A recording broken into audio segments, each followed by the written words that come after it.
Hi guys, it's Wallace. Welcome back to my booktube channel.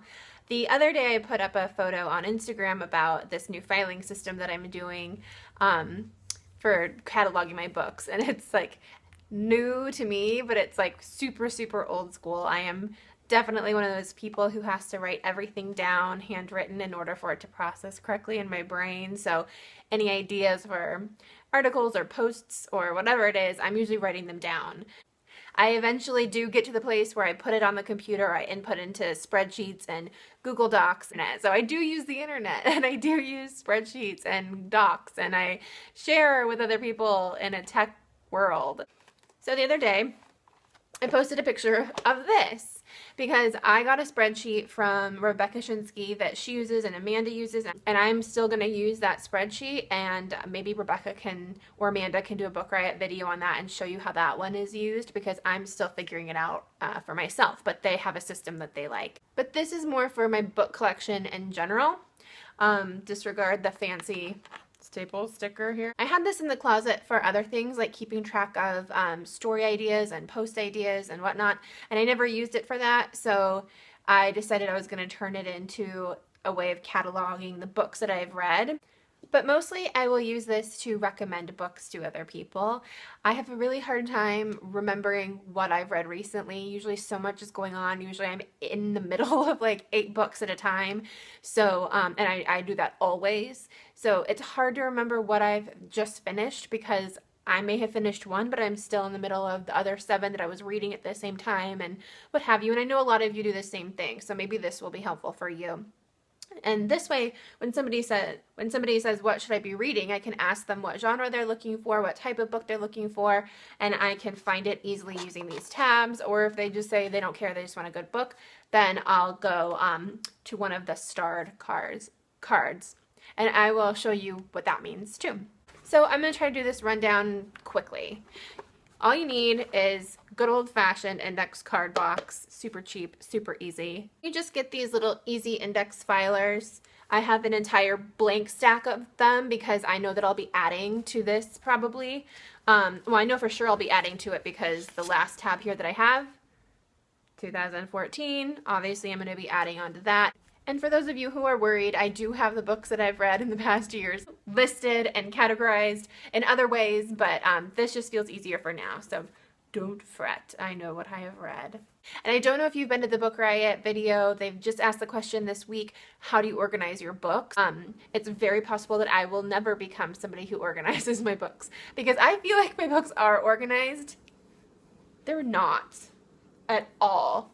I mean, there's bios and history and classics and fantasy and whatever all smushed together, and there's no alphabetical order. But if you asked me where was a certain book, I could find it for you in 2 seconds. And I have books in this room. I have books in every single room of my house, and then I have a storage unit that's lined with bookshelves that I don't keep in the house at the moment. I kind of rotate them out, but I always know where every single one of my books is. So that's my organizing system. However, that's why I think this is going to make it easier for me to organize things. I chose the genres that I wanted to make sure my books were organized into. Obviously, you can use, the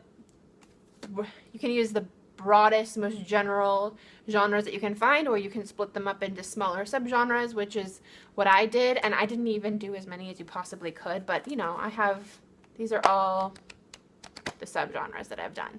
And I'll post a list of it below so that you can see which ones I have chosen. And I know that sometimes it's easier just to go ahead and copy. I'll also post the link that I got my ideas from, which was a link from The Guardian. In the front here, I have currently reading, so I'm just going to always have an index card that has what I'm currently reading, because like I said, I have so many books going at a time that sometimes I do forget what I'm reading at any given moment because they are different places around my house. So this helps me to remember and like stay on the ball and keep reading, and like, let's not pick up 5 more books before you finish these other 10. Next, I have the Presidential Biography Project, because I'm doing that. I mentioned that in my last video. Reading a bio for every president of the United States of America, and probably a couple of other background books thrown in there. So after that, all you need is a bunch of blank note cards. Stick them in the front. stick these puppies in the back, and you're super set. It's really easy. It's really cheap. It's super old school. And what I did do, I've started just in the past day or two cataloging the books that I've read this year. So then what I did was I went and found a library catalog card template. You know, the old school library catalog cards that you would go over to the library catalog when you were little and pull it out and pull out the card, and that's how you would find out where the book was in your library before computers. Is anybody as old as I am? And since that was probably too quick, I mean, you can pause your screen and you can write down whatever you want from that. You can also just Google library card template or library card catalog template, something like that. And then I will also list down below what I put on mine, because I get it. I know sometimes it's just easier not to reinvent the wheel, and that's totally fine. So I decided to put, and you guys are gonna need some whiteout, good old-fashioned whiteout if you use your handwriting for things instead of the computer. I did title, author, publisher, year, pages, and type of book, because, you know, nowadays that's important. I do like knowing what type of book, what kind of print book also, if it's hardback, paperback, or mass market, but also if it's an ebook, because that lets me know, why can't I find it on my shelf? Oh, that's right, it's on my, you know, my iPad under one of my, you know, I have like 5 different apps, reader apps. I have like Kindle, Nook, Kobo, Overdrive, etc. And then I left a little section for a description, so I'll always put a tiny little short description of the book so I can kind of remember, jog my brain. Category, so that if I end up writing these cards down and like setting them aside before I get them cataloged, then I will know. But also, if for some reason these all spill out for some reason, which is very, very possible knowing me, then I'll know where they all go again, and I won't have to spend days and days and days trying to catalog them. I will just put them in the right category.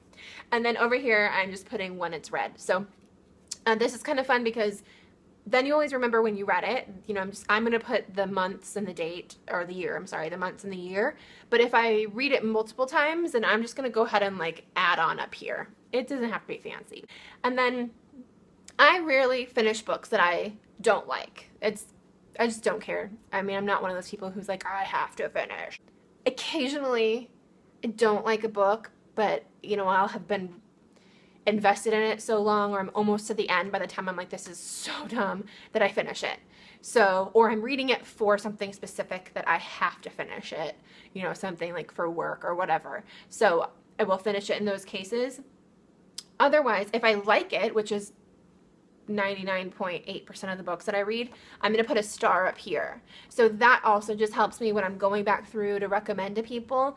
There will be cards in there, just a few that I didn't like, that I finished but I didn't like, and I just want to at least document the fact that I finished them and I read them. But I want to know which books I did like and which I didn't. So I think that's it. I think that's pretty much my very, very simple cataloging system. If you have any questions, go ahead and put them down below, and I promise to answer them as soon as I see them. And again, I mean, it's not rocket science, but I get it. It's really nice when somebody else comes up with an organizational system for you. Believe me, I use other people's all the time.